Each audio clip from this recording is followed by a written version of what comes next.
العميقة في مدينة الدوحة. نلتقي اليوم في ظل ظروف حرجة ومؤسفة مع استمرار التصعيد في الأراضي الفلسطينية المحتلة وغزة وإسرائيل، ونتابع جميعا هذه التطورات بحزن وقلق بالغين.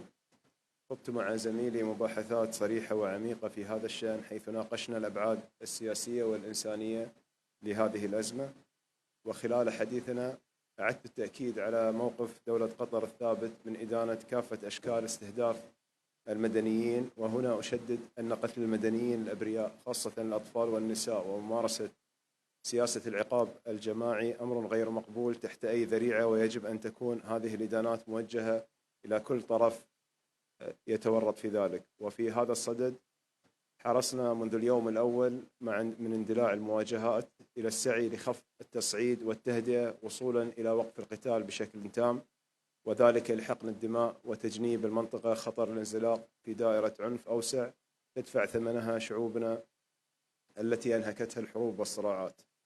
تتمثل أولويات تحركات دولة قطر الدبلوماسية في السعي للوقف الفوري لإطلاق النار وحماية المدنيين وإطلاق سراح الأسرى، والعمل للحد من اتساع رقعة العنف ودائرة النزاع في المنطقة، والتي سيكون لها عواقب وخيمة في حال تمددها. كما تبادلنا وجهات النظر حول سبل فتح ممرات إنسانية لضمان وصول الإغاثة والمساعدات للأشقاء الفلسطينيين العالقين تحت القصف، لا سيما في ظل تدهور الأوضاع بقطاع غزة. وفي هذا الصدد ننوه إلى الوضع المأساوي الذي نراه في غزة، بما في ذلك النقص في المواد الأساسية وانقطاع الكهرباء بسبب القصف الذي يشنع القطاع.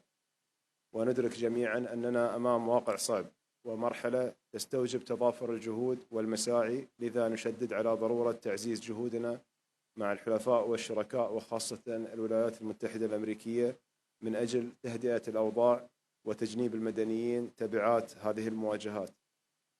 نحن على يقين بأن السبيل الوحيد للتوصل لحل سلمي وفوري لهذه الأزمة هو إبقاء كافة قنوات الاتصال مفتوحة مع جميع الأطراف المعنية، وأن حل هذه الأزمة يتطلب تعاونا مستمرا ومكثفا، ونثمن الجهود الإقليمية والدولية والأممية التي من شأنها خفض التصعيد. تؤمن دولة قطر إيمانا راسخا بأهمية الوساطة والحوار، وتعتبر ذلك جزءا لا يتجزأ من سياستنا الخارجية، ولطالما سعت دولة قطر إلى إبقاء قنوات التواصل مفتوحة مع مختلف الأطراف في مختلف ساحات الصراع، وهو ما ساهم في ترسيخ مكانة قطر الدولية كشريك موثوق في صناعة السلام. وينبغي لنا أن نشدد هنا بأن التزام دولة قطر بدورها كشريك في صناعة السلام ووسيط في فض النزاعات لا يجب أن يتم استغلاله للإساءة لسمعة بلادي عبر كيل الاتهامات، والتي أثبتت التجارب السابقة زيفها وسوء نية المتاجرين بها. كما نشدد بأن غياب الحل العادل للقضية الفلسطينية سيكون دائما مرافقا لغياب السلام في هذه المنطقة، وعلى المجتمع الدولي أن يضغط باتجاه تحقيق حل عادل وشامل للقضية الفلسطينية في إطار المبادرة العربية، والتي تضمن إقامة دولة فلسطينية مستقلة على حدود عام 1967 وعاصمتها القدس الشرقية، وأن يحصل الأشقاء الفلسطينيين على حقوقهم بشكل نهائي.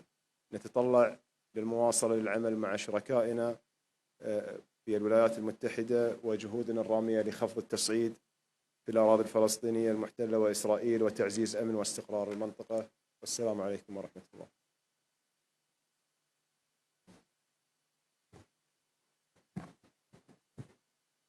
Well, good evening. Let me start by expressing my gratitude to the Emir and to the Prime Minister, my friend Mohammed, for, as always, very productive discussions. Qatar has been a very close partner to the United States on a broad range of issues that are crucial to both of our countries and to this region, from working together on evacuating Americans, Afghans, and others from Afghanistan, to cooperating very closely in responding to humanitarian emergencies like the devastating earthquakes in Turkey and in Syria. We're meeting today at what is a difficult but also consequential time for the region, in the wake of Hamas's appalling attacks that killed more than 1,300 Israelis, at least 27 American citizens, and people from more than 30 The United States and Qatar share the goal of preventing this conflict from spreading. We discussed in detail our efforts to prevent any actor, state or non-state, from creating a new front in this conflict. We're also working intensively together to secure the release of hostages, including American citizens, being held by Hamas in Gaza. I'm grateful for the urgency that Qatar is bringing to this effort. I had an opportunity to meet yesterday with the families of some of those being held hostage by Hamas. Their anguish is profound. They're desperate to bring their loved ones home, and we are working urgently on that effort. We're doing that with Qatar, and we're doing that with allies and partners across the region. As Israel continues to respond to Hamas's devastating attacks, the United States will ensure that it has what it needs to defend its people. Secretary of Defense Austin was in Israel today, doing just that, working closely with the Israelis to make sure that we're providing them what they need and that we'll be able to do that on an ongoing basis. At the same time, we're in constant communication with Israeli officials and with multilateral and international organizations, humanitarian organizations, including the United Nations agencies, including the ICRC, to get aid to civilians in Gaza. As I said yesterday in Tel Aviv, Israel has the right, indeed it has the obligation, to defend its people and to try to ensure that Hamas can never repeat what it's done. We continue to discuss with Israel the importance of taking every possible precaution to avoid harming civilians. We recognize that many Palestinian families in Gaza are suffering through no fault of their own, and that Palestinian civilians have lost their lives. We mourn the loss of every innocent life, Israeli, Palestinian, Jew, Christian, Muslim, as well as civilians of every faith and every nationality who've been killed. Let's not lose sight of why this is happening. Israel is conducting operations in Gaza because Hamas carried out terrorist attacks that killed, in the most horrific ways, 1,300 of its people. Hamas terrorists slaughtered, raped, mutilated, tortured, burned innocent civilians, from babies to the elderly, men, women, boys, and girls. Now, efforts to get humanitarian aid into Gaza are complicated by the fact that Hamas continues to use innocent civilians as human shields and is reportedly blocking roads to prevent Palestinians from moving to southern Gaza out of harm's way. We know the humanitarian situation is urgent. We're actively engaged with partners, including Qatar, to get aid to those who need it. Your Excellency, thank you again for today's very, very good discussions and for all the work that our countries have done together. Thank you. نفتح الآن المجال للأسئلة. السؤال الأول موجه من التلفزيون العربي. حسام تكلي التلفزيون العربي. السؤال الأول موجه لمعالي رئيس مجلس الوزراء وزير الخارجية القطري. تتداول وسائل الإعلام كثيرة في واقع الأمر أنه تم الاتفاق على تجميد 6 مليارات دولار من أصول إيران هنا في قطر. ما دقة هذه المعلومات؟ السؤال الثاني موجه لمعالي وزير الخارجية الأمريكي سيد أنتوني بلينكن. سيد أنتوني بلينكن، هل علمتم أنتم وفي الإدارة الأمريكية بأن عدد الضحايا في غزة يفوق 1500 ضحية؟ ثلث هؤلاء للأسف من الأطفال. التقارير من هناك تثبت هذا، وأيضا اليونيسف. أسألك بوضوح وأتمنى منك أيضا أن تجيبني بوضوح، ما الذي ستفعله الولايات المتحدة باعتبارها راعية للديمقراطية وحقوق الإنسان في العالم؟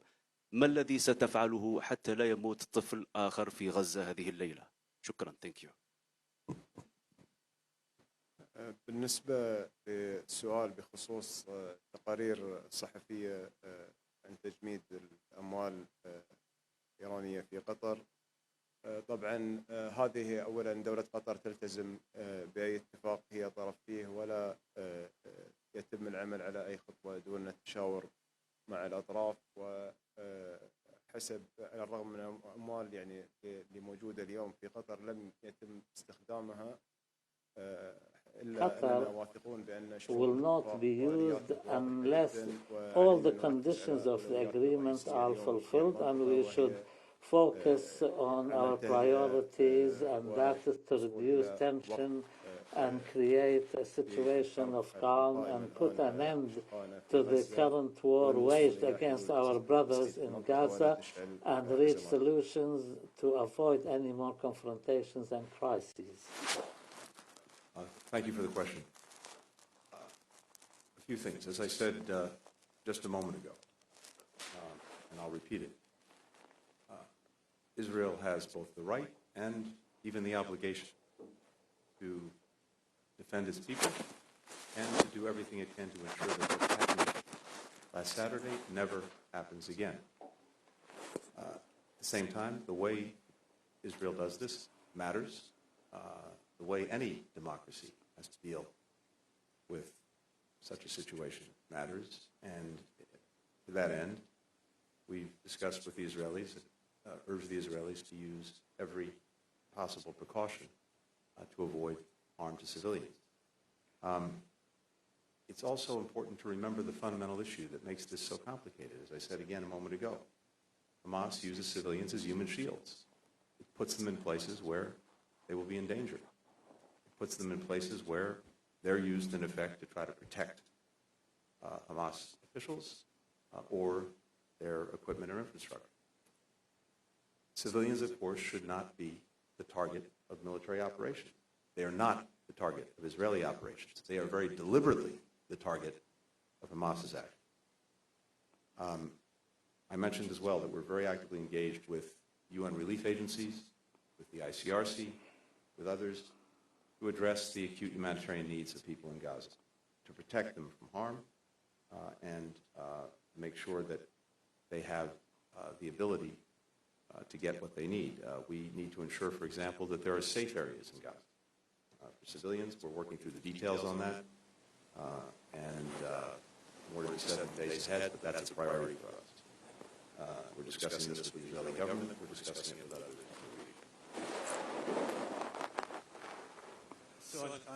Second question from Al Jazeera. Good evening. Your Excellency, my name is Ahmed Al-Jassim from Al Jazeera. My question pertains to the content of communication. Since the breakout of these hostilities, we know the state of Qatar was keen to make contact with some countries, Iran, the United States, Jordan, France, and other countries. What is the content of these communications and what are you basing them on? In the previous days, since the outbreak of this crisis, His Highness the Emir has initiated contact, and I have initiated contact with my counterparts. We have specific aims at this stage. We are trying to reduce the tension, and we hope that this war will come to a halt and the humanitarian corridors are secured so that humanitarian aid can reach the Gaza Strip, and also the civilian prisoners who are being taken from Israel. We are working on making sure that they will be released. The role of the state of Qatar focuses on finding solutions for this crisis and avoid the crisis spilling over to other fronts and countries. Our priorities focus on, first of all, stopping the war and making sure humanitarian aid is delivered and the prisoners are returned home. Third question from Reuters. Thank you. Sheikh Mohammed, given the condemnation from the world on Hamas attack, is Qatar considering shutting down Hamas bureau? Are you prepared to ask the leadership to leave if your Western allies demand you to do so? And Mr. Secretary, have you asked Qatar to shut down the Hamas office? And if I may, Mr. Secretary, yesterday and just now, you said Israel has a right to defend itself, but you added that how it does that mattered. And you talked about a standard that democracies should strive for even when it's difficult to do so. Today, Israel ordered residents of Gaza City to leave and move south, something UN Palestinian envoy just called a crime against humanity. The translation wasn't great, so the gentleman before me might have asked something similar, but let me push you a little bit more on this. How does that order square with that standard you mentioned and also international law? Does the United States support this relocation? And since you had a conversation with Prime Minister Netanyahu, did you give your blessing for this move? Thank you.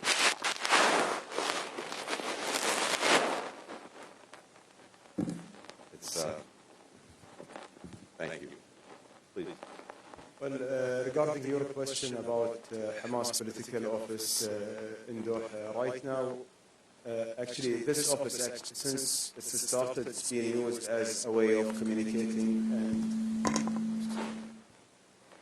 and bringing peace and calm to the region, not to instigate any war. And this is the purpose of that office, as long as we are keeping the communication open right now and focusing on putting an end for this conflict, and this is useful.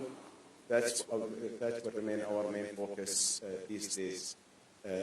Actually, now our key focus for us in the state of Qatar, and I believe the United States sharing with us this objective, is how to put an end for this conflict, how to de-escalate, how to create a humanitarian corridor, and how to get the hostages back safe. Amara, first part of your question. Let me start by saying, I mentioned this before, but I want to repeat it. I really thank Qatar for the work that they're doing to try to help secure the release of hostages. This is something that we deeply appreciate. I know that other countries do as well, and it's something that we're actively pursuing.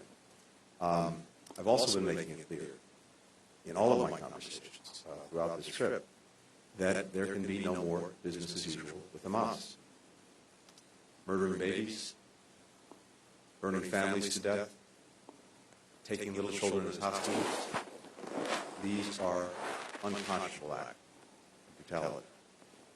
Every country, in our judgment, needs to condemn these actions, needs to hold them accountable, and we will continue to make that clear.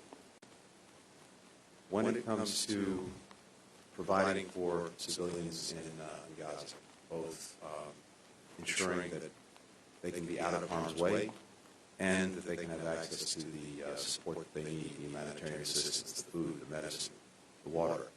Our focus now is on helping to create safe zones, and we're doing that with the leading international organizations. We're doing that engaged with Israel, and we're working with other countries to that end. So that's where our focus is. We think this is the best way to make sure that civilians who are caught in a crossfire of Hamas's making can be safe and receive the assistance they need.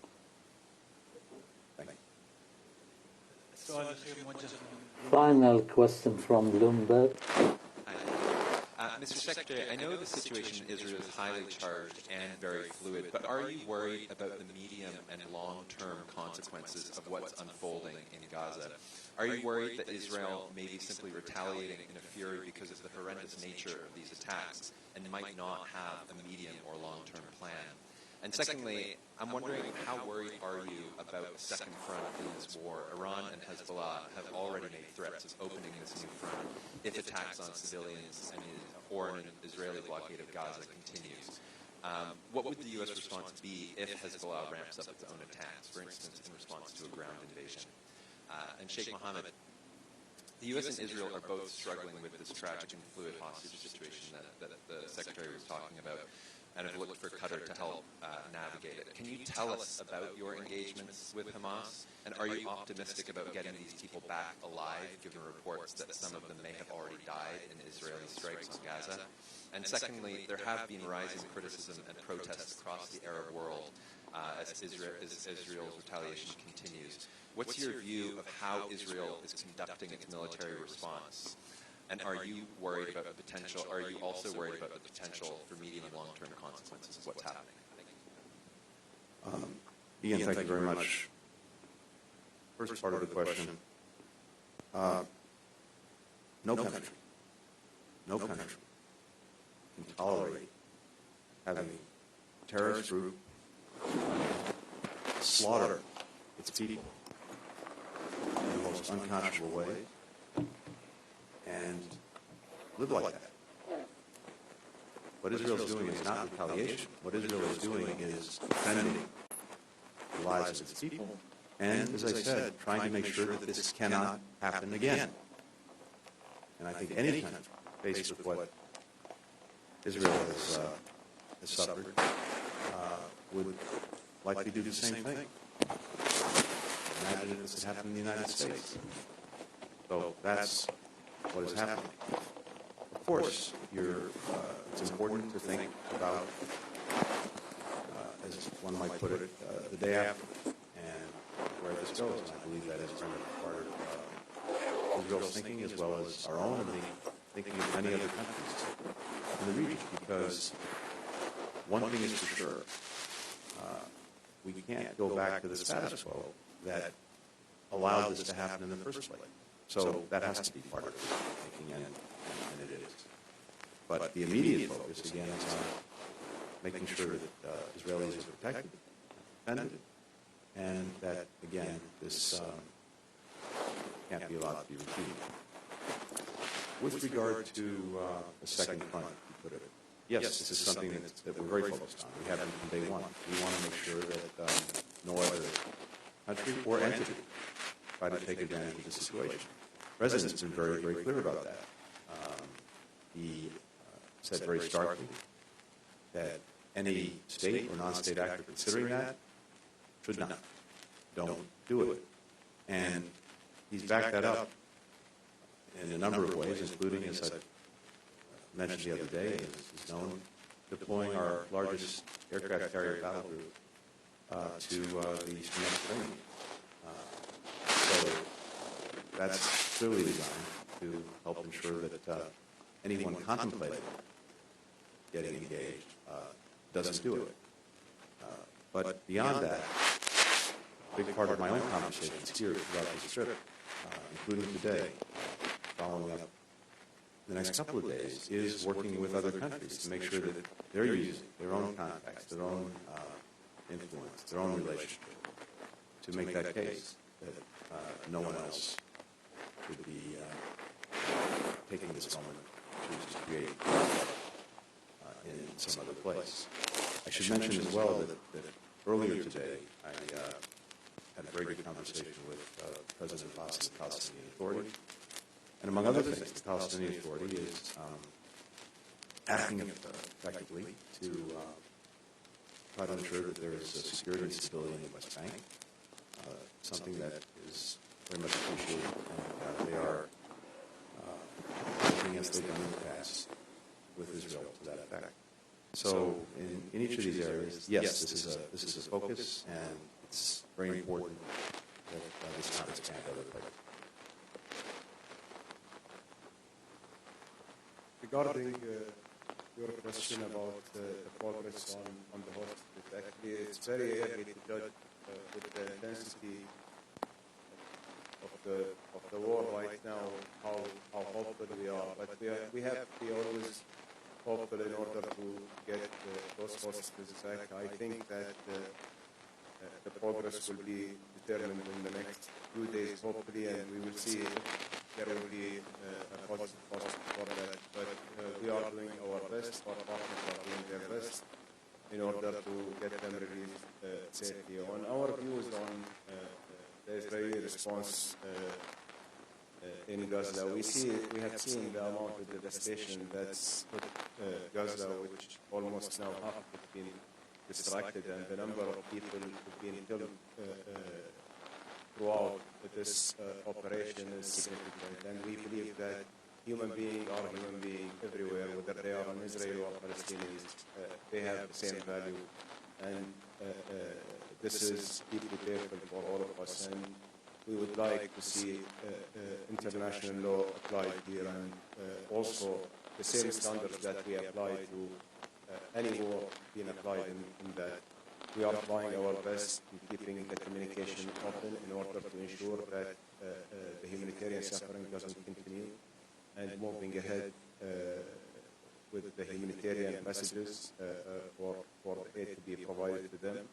We cannot deprive the people in Gaza from electricity, water, and medicine, and like all the means of life.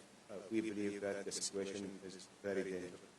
On the future prospect of this, the entire situation is very worrying for the entire region, and we believe in the absence of any political horizon and hope for the Palestinians, this issue will keep ongoing, unfortunately. So that's why we need to focus on how the day after will be dealt with and how we can create a political horizon and hope for the Palestinian people. Now we've come to the conclusion of this press conference. Thank you, Your Excellencies and ladies and gentlemen. Thank you.